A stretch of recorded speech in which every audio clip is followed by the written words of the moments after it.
This wedding ring seemed ordinary until Dr. Sarah Mitchell noticed something carved into the gold that would expose a 100-year-old murder. 14 names, 14 killers, and a widow who turned her grief into gold-plated evidence that would survive a century of silence. The ring arrived at the Smithsonian Conservation Lab from an estate sale in Montgomery, Alabama, tucked inside a crumbling Bible that belonged to a 96-year-old woman named Clara Henderson. At first glance, it was simple, unremarkable, a slightly worn band like thousands worn by women in the early 1900s. But when the light hit it at a certain angle, Sarah thought she saw markings inside. Tiny scratches etched into the gold made her pulse quicken. Under a high-powered microscope, the scratches sharpened into letters, 14 names, spiraling around the band. Sheriff Thomas Briggs, County Clerk Robert Mitchell, Tax Assessor James Whitmore, Banker Harold Preston, Land Surveyor William Hackett, Judge Marcus Townsend. All white men, officials and businessmen from 1920s Alabama. Sarah's hands trembled. Someone had hidden evidence in plain sight. She photographed, digitally enhanced, cross-referenced census records, newspapers, county archives. Every name checked out. And then she called Professor James Washington at Tuskegee University. James, 14 names, all officials. I think this ring is a witness list, a record of murder. Silence, then resolve. I'm coming. Sarah stared at the ring, realizing she was looking at the smallest ledger of justice ever created. Who carved these names? Why? And what darkness had pushed a widow to turn her grief into this meticulous, enduring evidence? For the next 8 months, Sarah would follow the trail, uncovering a story of terror, courage, and survival that demanded to be told. A wedding ring, 14 hidden names, a widow who refused to let her husband's killers vanish into history. But who was she, and what would she do when the killers came for her next? Her name was Annie Mae Thompson. In 1923, she and her husband Elijah purchased 32 acres of farmland outside Montgomery, Alabama, paying $350 in cash, a lifetime of frugality and hard work distilled into a deed. Annie Mae stood beside him, pride radiating from both, trusting that law and justice would protect their land. They were wrong. Within weeks, harassment began. Elijah fired without cause, taxes suddenly miscalculated, livestock poisoned or disappearing. Night riders appeared at the property line, silent and threatening. Annie Mae documented everything, meticulous in her journal. March 18th, 3 riders, torches, midnight. March 22, fraudulent tax claim. March 30, threats at the bank. Elijah refused to leave. "This is our land. We paid for it," he told her, resolute. Then, April 14, 1923, he went hunting and never returned. The official story, an accident. Annie Mae knew the truth. He was shot at point-blank range, murdered. And the men who killed him? They expected impunity. Annie Mae took the only thing that left connected her to Elijah, her wedding ring. One by one, she carved 14 names with a jeweler's tool borrowed in secrecy. Sheriff, banker, tax assessor, judge, surveyor, each a murderer, each recorded in gold. Her grief transformed into defiance. Her hands were steady, her purpose unflinching. The ring was no longer jewelry. It was a ledger, a testament, a time capsule of truth. 14 men, 14 killers, and a promise. They would never be forgotten. But she knew the night would come when they would try to erase her too. And when that night arrived, her courage would carve history in a way no one could destroy. Professor James Washington arrived at the lab at dawn.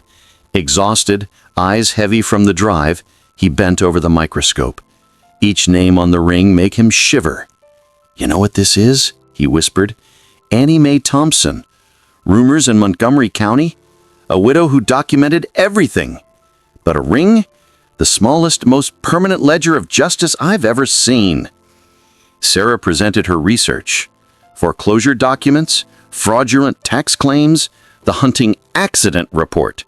The Thompson farm was sold for $75, less than a quarter of its value. William Hackett bought it, profited from theft and murder. Annie Mae? She vanished. No death certificate, no census record. Gone, or disappeared. But Clara Henderson, the ring's previous owner, might have been Annie Mae's child. Genealogical research revealed her birth mother unknown, father Samuel Henderson. Ruth Thompson Price, Clara's daughter, now 71, confirmed a wooden box had been passed down, containing letters, journals, and photographs. Annie Mae's legacy survived in secret, waiting for the right eyes. The ring, the journal, the letters, they were more than relics. They were the story. Proof that justice, though delayed, could emerge from gold, ink, and courage. This was not just history. This was reckoning. And now, it was ready. 5 days later, Sarah and James sat in Ruth Thompson Price's living room in Montgomery, Alabama. Afternoon sun filtering through lace curtains, casting soft patterns across walls filled with family photographs. And Ruth was a tall woman with silver hair and her grandmother's sharp, intelligent eyes. "Mama never told me about the ring until she was dying," Ruth began, her hands folded in her lap. "She said her mother, my grandmother Annie Mae, gave it to her when she was a baby, along with a letter. Mama kept both hidden her entire life because she was afraid of what would happen if people knew the truth." She lifted a wooden box from the side table and placed it between them. Inside were envelopes, a small leather journal, and a single photograph. A young black couple standing in front of a modest house, the woman wearing a white dress, the man in a pressed suit. "That's Annie Mae and Elijah Thompson," Ruth said softly, "taken in 1923, the week they bought their land." Sarah stared at the photograph, where Annie Mae's face was beautiful and determined, her hand resting on Elijah's arm, but there was something in her eyes, a tightness, a wariness, as if she already knew what was coming. Ruth carefully extracted a letter written in faded ink on fragile paper. "This is the letter Annie Mae left with Mama. It's dated October 15, 1923, the night before they came for her." Sarah's throat tightened. "May I read it?" Ruth handed it to her, and Sarah read aloud, her voice trembling. "To my daughter, if God allows me to have one, by the time you read this, I will be gone. They killed my father for refusing to surrender what was legally ours. Now they come for me. I have carved their names into the only thing I have left that your father touched, my wedding ring. 14 men, 14 killers who hide behind law and power. Tonight riders will come. They want me to sign papers giving up our land. I will not sign. I will not let them erase us. If I survive, I will find you. If I don't, know that your father and I died standing, not kneeling. The ring will tell you who they were. Remember their names. Remember ours. Annie Mae Thompson, October 15, 1923.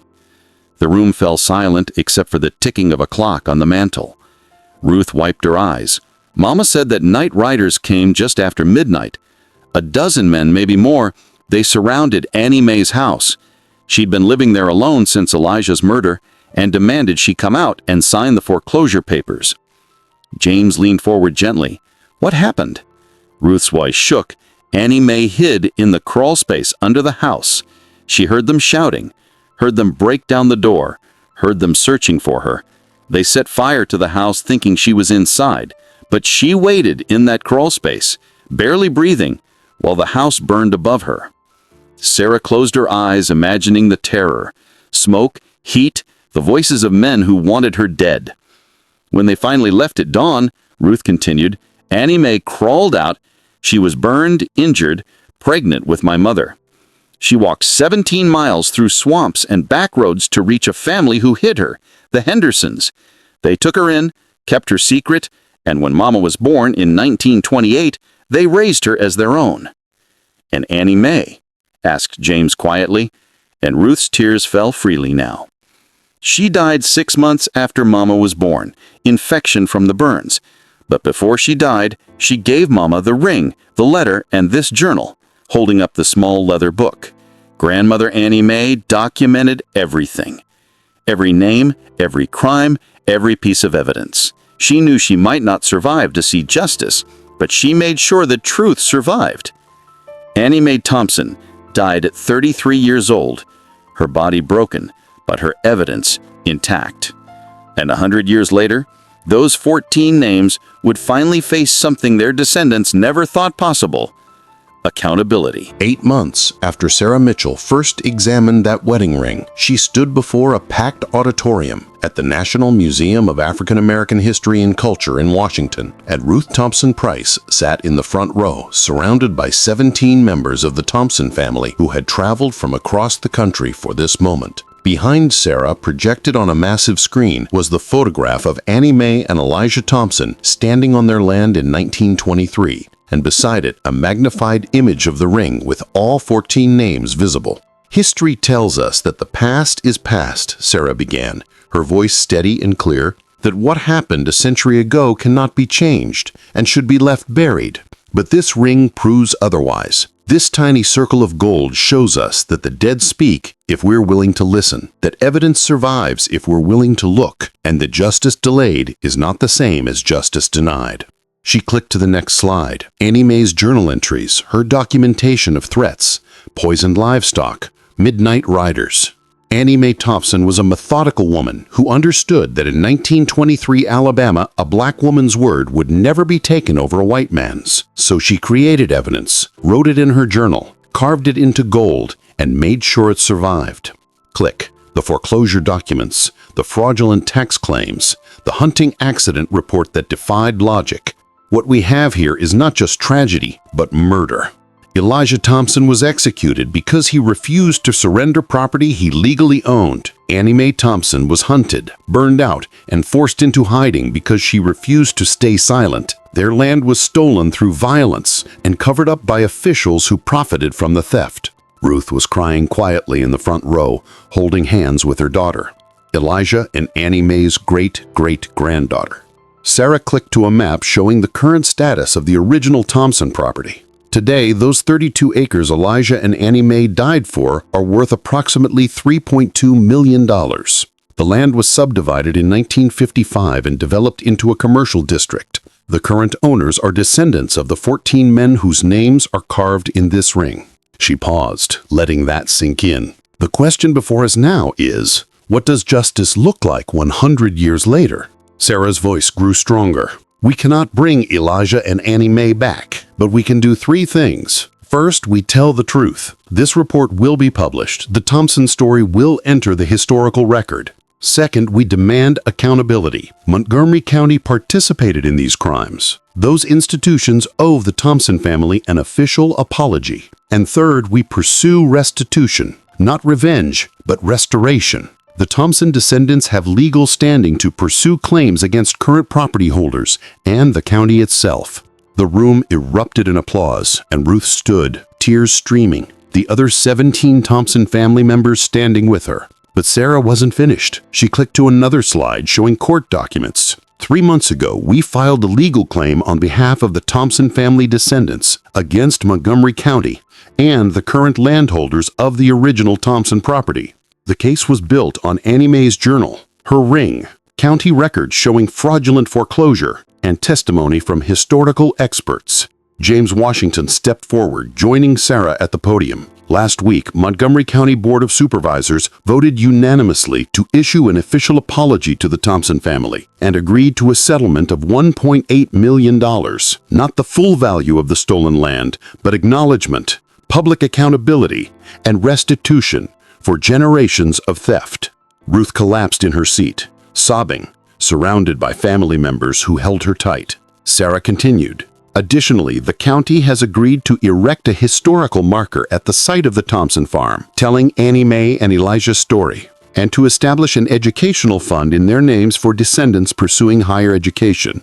She clicked to the final slide, a rendering of the historical marker. Here stood the Thompson farm, purchased by Elijah and Annie Mae Thompson in 1923. They were terrorized, murdered, and dispossessed by local officials who profited from racial violence. This marker stands as testimony that their lives mattered, their courage mattered, and justice, though delayed, finally arrived. After the presentation, Sarah carefully placed the wedding ring in a museum display case with a placard reading, "The Smallest Ledger of Justice." Annie Mae Thompson, 1892 to 1929. She knew the world might never hear her voice, so she carved their names into gold. A young girl about 10 years old pressed her face close to the glass, staring at the tiny ring. "Is that really my great-great-great-grandmother's?" she asked Ruth. Ruth knelt beside her. "Yes, baby, and every time you see it, remember." She refused to let them be forgotten. She made sure we knew their names. And because of her, we're still here. We got justice, and we're telling her story so no one can ever erase it again. The girl nodded slowly, her small hand pressed against the glass, and 100 years after Annie Mae Thompson carved 19 names into gold, those names were finally spoken aloud. In a courtroom, in a county apology, on a historical marker, and in a museum where millions would see them. Justice delayed but not denied, finally finding its voice. This ring weighs less than an ounce, but it carried the weight of truth for a century. Annie Mae Thompson couldn't stop them from taking her land, couldn't stop them from killing her husband, but she could do one thing. She could make sure someone, someday, would know their names. And that was enough. What evidence are you ignoring? What stories are hidden in the objects around you? History isn't just in books. It's carved into wedding rings, scratched into walls, written in the margins of receipts. You just have to look close enough to see it. If this story moved you, share it, because the best way to honor people like Annie Mae Thompson is to make sure their courage is not forgotten, that their evidence becomes justice, and that the systems that tried to erase them are finally held accountable. Annie Mae Thompson turned grief into gold-plated testimony. What will you do with the truth you carry?